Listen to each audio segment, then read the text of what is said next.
La civilización. Stanley Kubrick, escritor y director, estrenó en 1968 la película de culto 2001 Odisea del Espacio, impresionando al mundo con un realismo científico que se cruza con la mitología y la espiritualidad. Precisamente un año antes que el Apolo 11, nave espacial de los Estados Unidos, llevara a la humanidad a caminar sobre la Luna.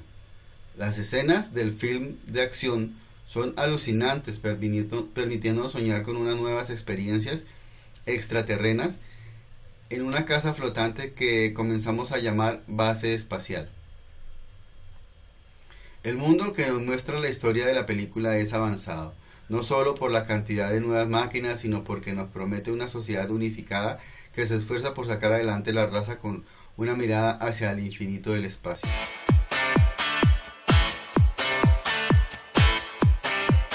Carl Sagan, astrónomo, protagonizó en 1978 para la televisión pública la serie Cosmos, 13 capítulos en el que se resumía el conocimiento de la humanidad. Y en uno de esos capítulos comentó la foto de la Tierra tomada por el Voyager el 14 de febrero de 1990 a 6.000 millones de kilómetros de distancia, alejándose en un episodio llamado A ese pálido punto azul. La costumbre natural de coleccionar misterios, catalogarlos estrictamente, permitió a nuestros antepasados teorizar sobre las reglas que nos rigen y se inventaron la religión. Pero los conocimientos, la acumulación de ellos, no son por sí solos elementos que han forjado lo que hoy llamamos civilización. Las grandes ciudades sobrepobladas están interconectadas y comparten sus recursos de manera constante, convirtiendo un mundo antes gigante e inhóspito en la aldea global. Para la fecha en que escribí este ensayo, el año 16 del siglo XXI, las sociedades más avanzadas reunidas en elevadas comunidades científicas descubren las oportunidades existentes en el espacio exterior. Gente entrenada vive por largos periodos en la Estación Espacial Internacional. Sondas viajan a gran velocidad al exterior del sistema solar, mientras que máquinas con inicios de inteligencia artificial dan paseos por el planeta Marte. Junto a la sagrada ciencia caminan asolapadas las herejías de la pseudociencia, que corrompe a los genios para ingresar a la senda de las teorías dogmáticas novedosas que amenazan de convertir a la posmodernidad en un nuevo oscurantismo, donde se vuelvan reales las amenazas del fin del mundo y que permita que las hordas de fanáticos quemen las bibliotecas y nos impongan la tierra plana, la intolerancia y los muros entre naciones.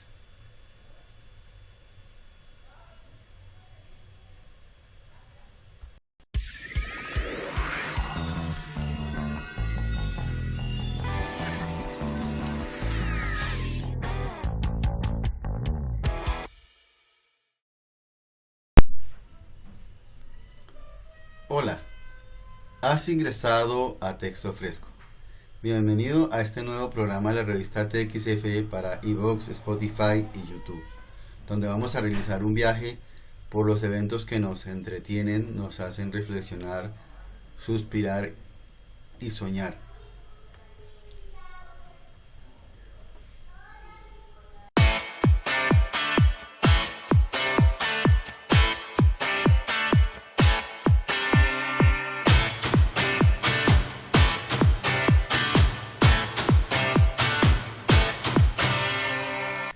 Dinero virtual.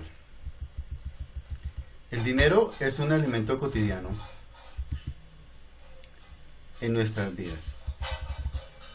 Muchos no tenemos curiosidad por entender por qué estamos usando monedas y papeles que cualquier país puede imprimir, por lo que a continuación presentamos un resumen de su historia.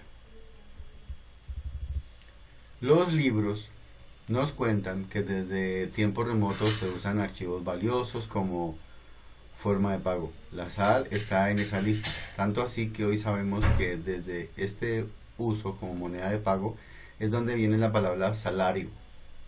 También se usó la semilla y muchos sabemos que se usaron varios metales, entre esos la plata y el oro. En tiempos contemporáneos se inició a imprimir papel moneda que representaba un valor en oro que debía existir en el Banco Central o institución que creaba la denominación. Hoy en día ningún billete en Colombia tiene esa etiqueta pesos oro que algunos conocimos. Todas las monedas son virtuales. En esencia, si no están respaldadas por unas complejas convenciones sociales, pierden cualquier valor. La era de los computadores llevó también a que el dinero sea uno de los primeros elementos de la vida que se transforma. La aparición del dinero plástico, es decir, las tarjetas de crédito y débito, poco a poco nos aleja del papel y la moneda. Luego aparecen las transacciones digitales, en las cuales tampoco se requiere una tarjeta que intermedia. Aquí solo se usaban las autorizaciones directas entre una cuenta bancaria y últimamente para hacer transacciones de dinero, papel legal, podemos comprar unos cupos dentro de un sistema que queremos usar. Bitcoin es la moneda virtual más conocida, la primera en el mundo, y se despertó entre los inversionistas una fiebre de oro. Su origen es misterioso.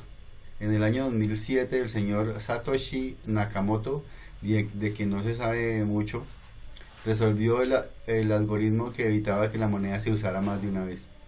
Bitcoin nace con un claro mensaje de rebeldía, con una bandera de independencia de los grandes grupos bancarios, seguramente apoyados por colectivos de hackers. Al desaparecer en el 2010 nos obliga a sospechar que el señor Satoshi no es real, por lo que al paso de los años se convierte en un mito. En la calle, aunque existe la desconfianza en el sistema financiero, aunque todos estamos inmersos en él, los temores son muchos y se plantean muchas teorías de conspiración desde los años de la Gran Depresión, la quiebra de Estados Unidos de 1929, donde se culpa a los multimillonarios de ocasionar el fracaso de la economía para enriquecerse. Entonces no es difícil entender los temores de las personas que alrededor de la criptomoneda, de la cual no tenemos referencia de banco central o institución que respalde sus inversiones, al día de hoy ya existen millones de dólares perdidos, respaldados por nadie, y se tiene referencia de una nueva criptomoneda, el Tether, que se podía crear sin límites y con el cual se compraron Bitcoin sin límite, constituyendo un fraude que actualmente tiene una demanda en Estados Unidos.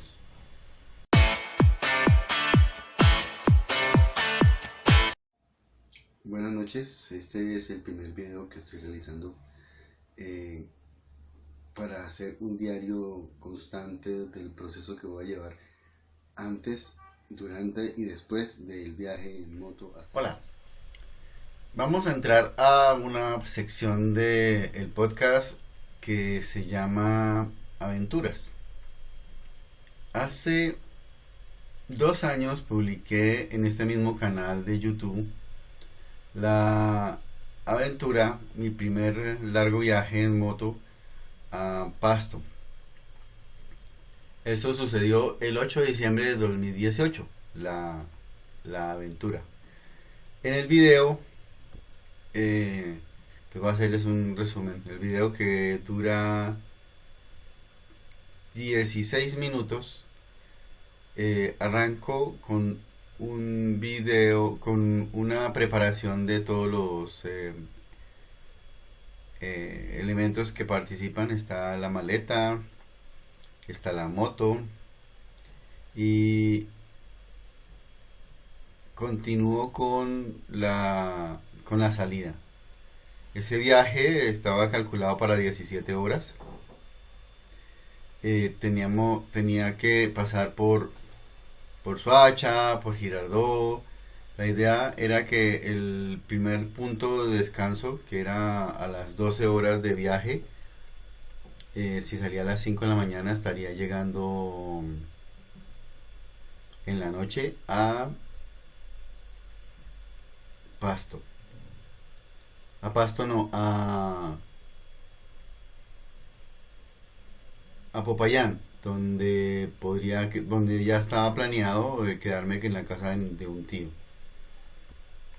Pero por cosas del destino cogí mal la ruta y resulté em,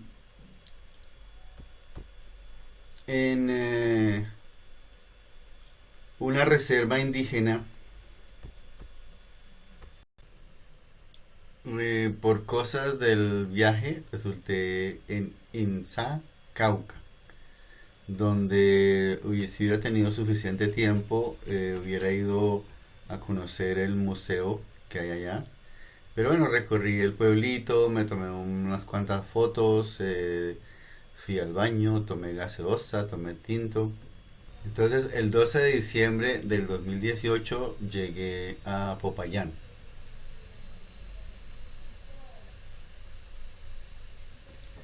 Eh, ya era muy de noche cuando estuve haciendo la llegada a Popayán y yo realmente me sentí que estaba perdido porque después de pasar por Insa, que no tenía nada que pasar yo por ahí, pero cogí como el camino más difícil y eso se burlaron de mí por esa equivocación y pues agradezco mucho la suerte de que no me encontré con ningún peligro, digamos en el sentido de delincuencia o algo así, algún retén o algo, pero tuve mucha suerte. Me encontré fui, sí, con un derrumbe pasando un puente, al parecer era un puente eh, muy nuevo. Este puente no era pasando de un lado al otro de un río, sino bordeando la loma, porque al parecer en esa zona es muy frecuente los derrumbes, o sea que la montaña no tiene ningún asidero, ninguna resistencia, pero sin embargo la montaña alcanzó a caer sobre el puente, llenándolo de barro, llenándolo de humedad, llovió bastante. Entonces yo estuve pasando por entre los camiones, porque en la moto tiene la facilidad de uno pasar, pero sin embargo el barro era tan alto sobre el puente, dentro del puente, como canalizado todo ese barro, que no me di cuenta al pasar al lado de un camión que habían varillas em, en el piso y una de esas varillas se me clavó en la canilla. Entonces me dejó una rasgadura que no la sentí, la verdad, pues se sentía el golpe, obviamente, pero entonces alcancé a ver fue el pantalón roto con un pequeño huequito, pero no vi qué herida tenía yo. Pasé todos los vehículos por un ladito, esquivando piedras y barro y todo ese charco. Y en el camino, que no sé exactamente cómo ubicar esa zona, digamos que de Insa a Popayán, hubo lluvia, hubo el derrumbe, hubo el trancón del derrumbe, hubo una zona donde no había vehículos, había neblina, estaba oscureciendo, estaba lloviendo y mi preocupación era quedar por ahí estacionado, o quedarme por ahí que fallara alguna cosa o me resbalara o algo. Sin embargo, mantuve el ritmo permanente y a la primera bomba que vi, yo llegué, entré a la bomba, me quité toda la ropa en el baño, la metí en una bolsa, saqué ropa seca, me sequé y volví y me vestí. Y eso fue, y me acerqué a la moto, que 5 minutos esperando que la moto me diera calor porque estaba entumido del frío. Y arranqué de esa bomba, y eché gasolina porque mi temor era, como les decía, quedarme sin gasolina. Eché gasolina, tanqueé y a los 5 minutos de salir de la bomba di la vuelta y ya había llegado a Popayán. O sea, estaba muy cerca de Popayán y ya fue la tarea de buscar la dirección y esa noche me quedé donde mi tío. Fue una aventura un poquito exigente físicamente y mental. Un poquito porque me imagino que hay otro tipo de ejercicios más exigentes. Eh, Ahí me quedé a la mañana siguiente, muy temprano. me dirigí para Pasto.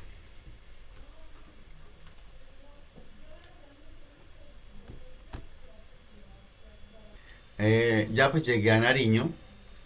Llegué a Nariño. En Nariño me encontré con... O sea, fue directamente a la casa del amigo de un amigo.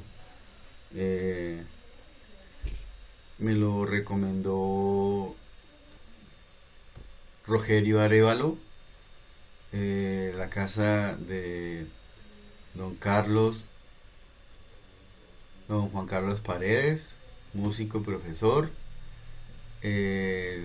Lo interesante pues es que fue toda una casa porque era como la casa de los papás y ellos no vivían ahí, ya no habían papás, pero estaba la casa. Me pude preparar mi propio tintico, me invitaron a almorzar. Estando ahí en Pasto, aproveché y conocí el periódico del Diario del Sur, un periódico donde yo trabajé en Bogotá, eh, haciendo mis prácticas de periodismo y pues donde aprendí cosas sobre la venta de la pauta publicitaria, que habían trasteado la planta de sabía que habían trasladado la imprenta o las oficinas en general a unos edificios nuevos, pues yo quería ir a conocer. Desde esos días solicité, pues en esos tiempos uno se movía bastante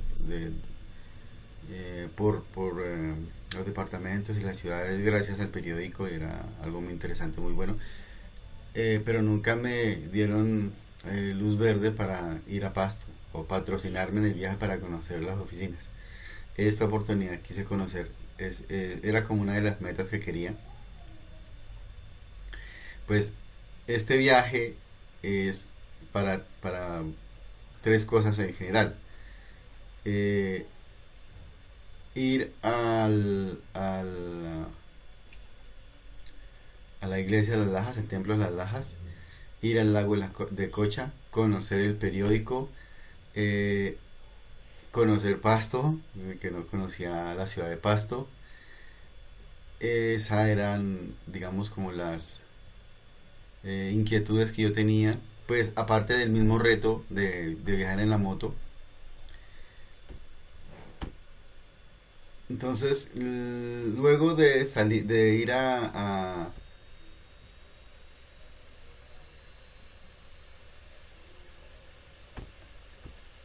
luego de ir a Pasto, arranqué allá también conocí a Amanda de Los Ángeles, la hermana de Juan Carlos, de Juan Carlos Paredes. Es muy agradecido con ellos. Eh, en el periódico conocí a la señora Ana y a Karen. Me trataron muy bien. O sea, sin preguntarme, sin llamar a nadie, sin confirmar si yo de verdad trabajé con ellos, me trataron súper chévere como si me conocieran. O sea, algo que no esperaba, pensé que iba a ser una traba en la puerta del celador, no me va a dejar entrar, que no. No, pude entrar, conocer la imprenta, conocer la oficina. Bueno, entonces dirigiéndome ya para el templo de las Lajas, me encontré con una protesta en la carretera. Me encontré con los universitarios de la Universidad de Nariño, en las cruces. Había una larga fila de camiones y yo pues me acerqué muy lentamente y hasta me ofrecieron el licor que ellos, es el licor como que se fabrica en casa, en unas botellas de gaseosa. No recuerdo si tomé, creo que no, porque pues iba montando estaba manejando y que iba a tomar licores, aunque sí me lo ofrecieron, pero no, yo no recuerdo haber tomado, espero no haberlo hecho, creo que no, porque me afecta demasiado. En el teleférico del Santuario de las Lajas, yo llegué, digamos que hay dos puntos de entrada al Santuario de las Lajas, que un punto es Un punto es directamente al santuario. Hay una carretera, que eso me enteré fue después. Y hay otro punto que es ir hasta el telesférico. Y hay como un parqueadero. Yo llegué al parqueadero, pagué el telesférico, atravesé la montaña. eh,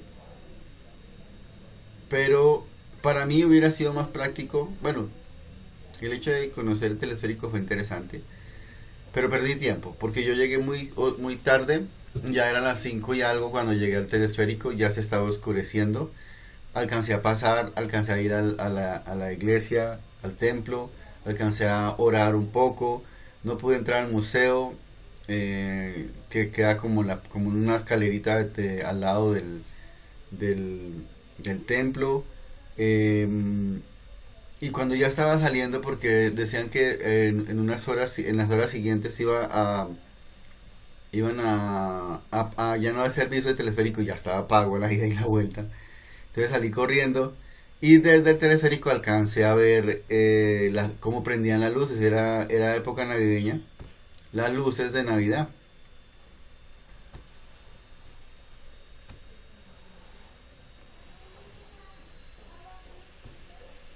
Ahí en el video se puede ver la última foto alejándome, que son las 6, a las 6 y encendieron las luces. Pues luego mirando otras fotos de otras personas me di cuenta que había otro ángulo donde se podía ver donde se podía ver la iglesia, el templo desde arriba. Con más tiempo, de pronto hubiera planeado a ver un lugar donde quedarme ahí mismo, hubiera podido amanecer y tomar más fotos. El siguiente reto fue llegar al lago La Cucha. Entonces me encontré con que la entrada al puerto estaba adoquinada. Me encontré que eso es una comunidad dedicada al lago. Tienen comercio de todo tipo dedicado al lago, tienen sus barquitos. Genial. No venía planeado yo a entrar al lago. La meta mía era conocerlo, verlo. Hay un canal muy bonito del cual tomé fotos. También me acerqué lo más que pude al lago y tomé fotos mías y de la moto cerca al lago. Eh, y listo, misión cumplida. Entonces decidí regresar a Bogotá.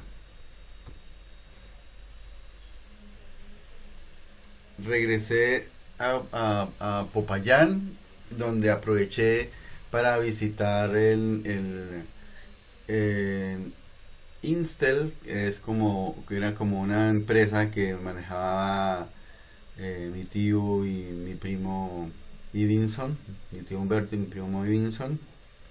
Entonces estuve en Instel, que es como una escuela de periodistas, de comunicadores sociales. Y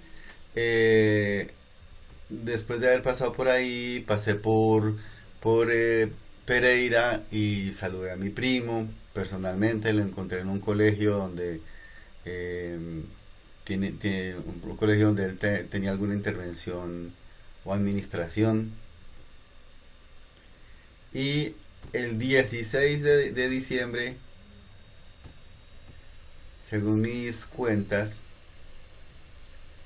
7 días después llegué a Bogotá. Salí un domingo y regresé un domingo.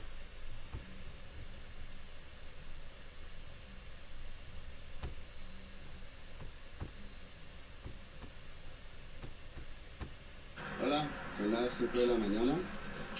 Hace una hora, a las 4 de la mañana, salí de Popayán. Voy en rumbo a Bogotá.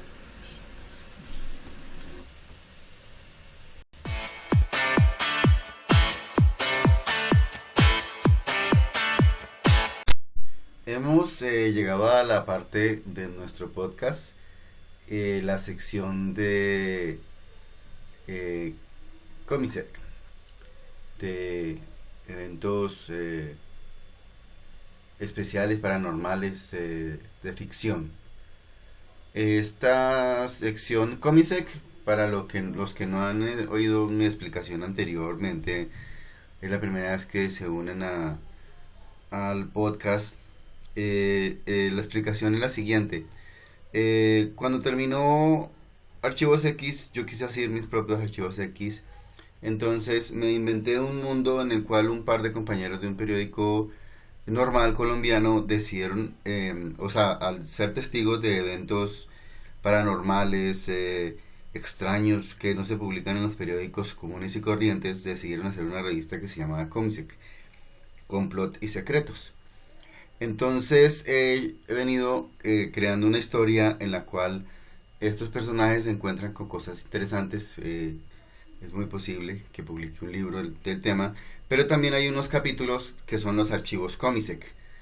El siguiente es uno de esos textos del personaje principal, bien podría ser yo mismo, en este universo, eh, encontrándome con eventos llamativos, paranormales.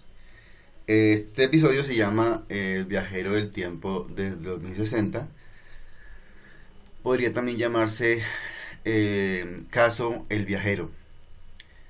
Bueno, comienza así.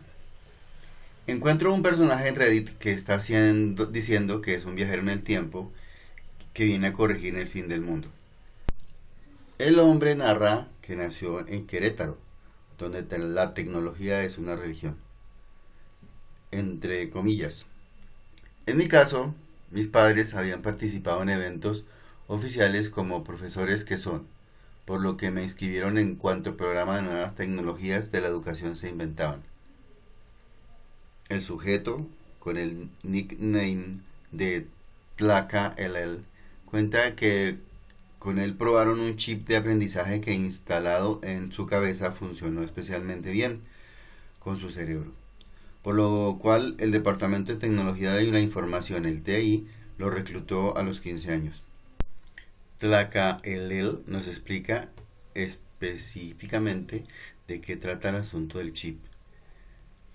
Me tomé el trabajo de averiguar y encontré en las noticias de tecnología un invento de la empresa Neuralink que es promovido por el magnate de la tecnología Elon Musk y que en el 2023 recibió el aval de la FDA para probar en humanos, una tecnología que se implanta de manera quirúrgica en la superficie del cerebro. Tlaca LL escribe que le informaron cuando cumplió los 20 de manera clasificada que el mundo llevaba varios años muriendo y no tenía una explicación para la locura del clima mundial. Y era un misterio los indicadores de varias instituciones los cuales se mostraba una reducción de la capa de ozono y otros componentes de la atmósfera, lo que explica el aumento de las enfermedades respiratorias y cáncer de piel.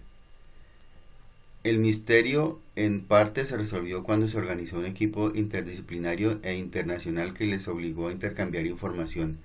Era un grupo de 30 personas, cada uno representaba un área de la ciencia a la vez que a casi todas las etnias y nacionalidades.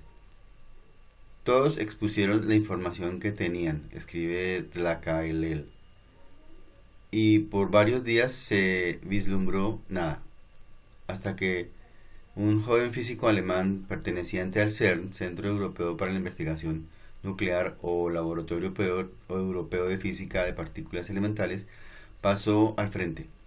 Todos en ese salón sabían que ese gigantesco laboratorio durante años había colisionado partículas a la velocidad de la luz con la intención de encontrar nuevas crear nuevas. También estaban enterados de los mitos que se habían creado con los años. Una de estas historias se llamaba el efecto Mandela. Tlaca LL explica que el efecto Mandela tiene que ver con los recuerdos de sucesos históricos o eventos y hasta logros que son diferentes a la realidad y se llama Mandela, porque hay gente que recuerda escuchar en las noticias de la muerte de Nelson Mandela en la cárcel en medio del apartheid en surafricano, pero la historia que podemos consultar en los libros es que fue liberado y llegó a ser presidente. Mito urbano y conspiranoico donde el CERN es especialmente protagonista porque se supone que cuando se encendió el acelerador de partículas se destruyó el mundo que conocíamos y empezamos a vivir una realidad alterna donde muchas cosas que dábamos por sentados dejaron de existir. Otro de los rumores más populares que tuve la oportunidad de conocer por las redes sociales en mis ratos de ocio, continúa escribiendo el viajero, es uno que dice que por efecto de un experimento de aceleración los instrumentos indicaban que las partículas reaccionaban a nanosegundos antes de ser intervenida. Y no solo una vez, sino 9 de cada 10 veces, de lo que dio a entender a los fanáticos que habían encontrado un camino de viajes en el tiempo. También existía un rumor que decían que en el CERN fabricaban mini agujeros negros que duraban apenas segundos. Lo de los agujeros fue confirmado por el joven científico alemán.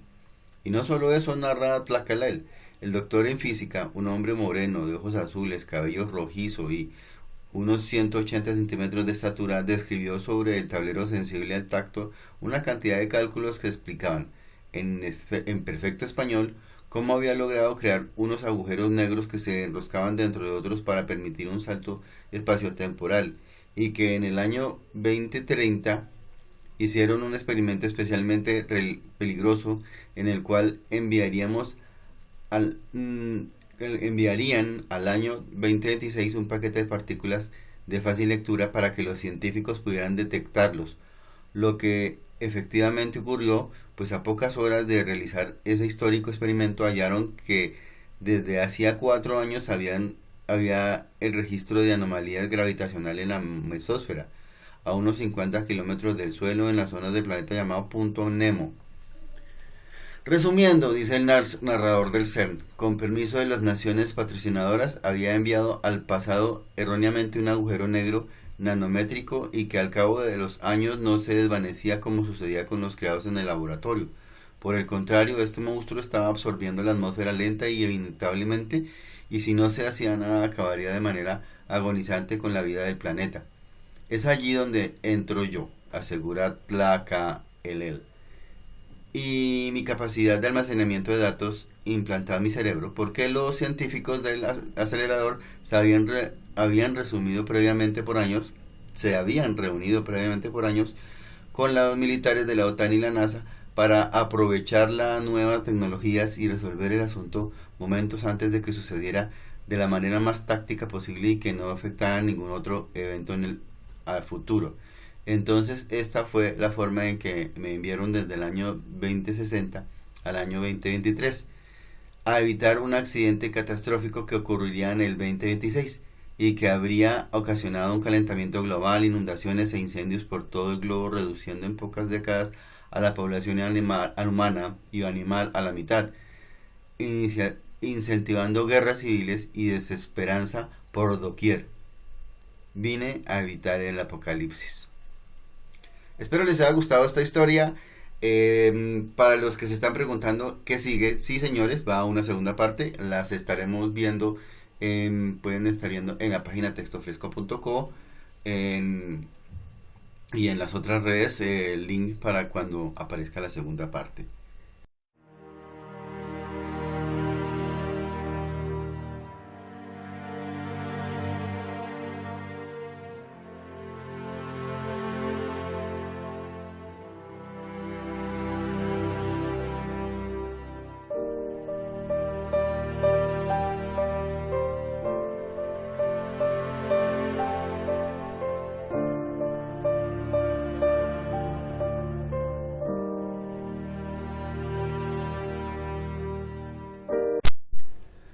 Bueno, llegamos al final del episodio séptimo. Ha sido más de 30 minutos. Espero que haya sido entretenido. Para mí fue muy emocionante poder hacer estos 30 minutos. Parece que va a ser mucho más fácil llegar a la hora. Espero les guste. Si les gusta el trabajo, pues continuaremos haciéndolo.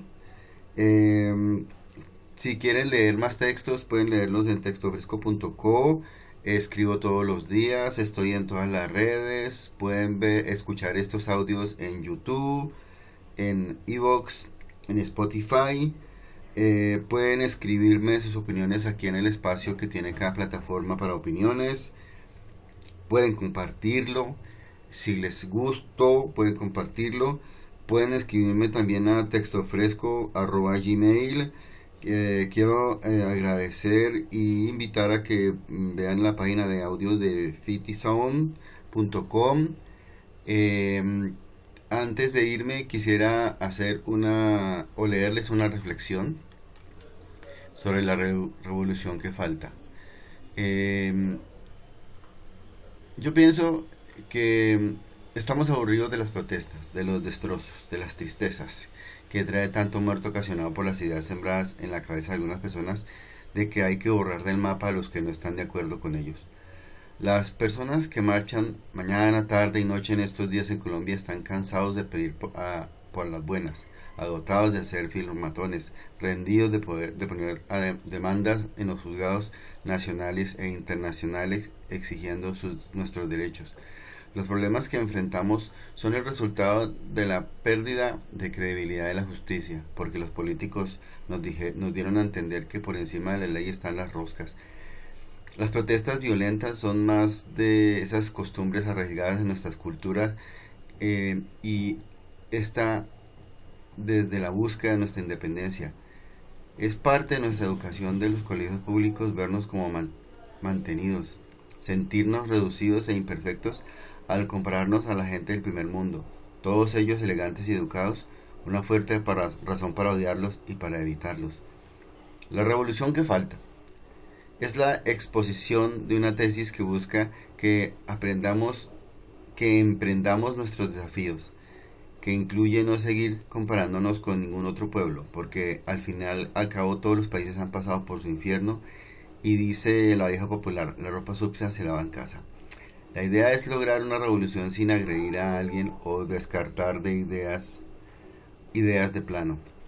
La revolución que nos falta no culpa más de nuestros problemas a los políticos, pues asumimos nuestra culpa por elegirlos, y escucha a nuestros compatriotas que tienen grandes listados de críticas de nuestro país para ver qué propuesta vienen después en ese discurso fatalista. La revolución que nos hace falta es la que habla de unirnos todos en defensa del liderazgo social, alrededor de las personas que están arriesgando sus vidas por nuestras comunidades y trabajando juntos para mejorar nuestra calidad de vida. Esa ha sido mi opinión. Hasta un próximo episodio.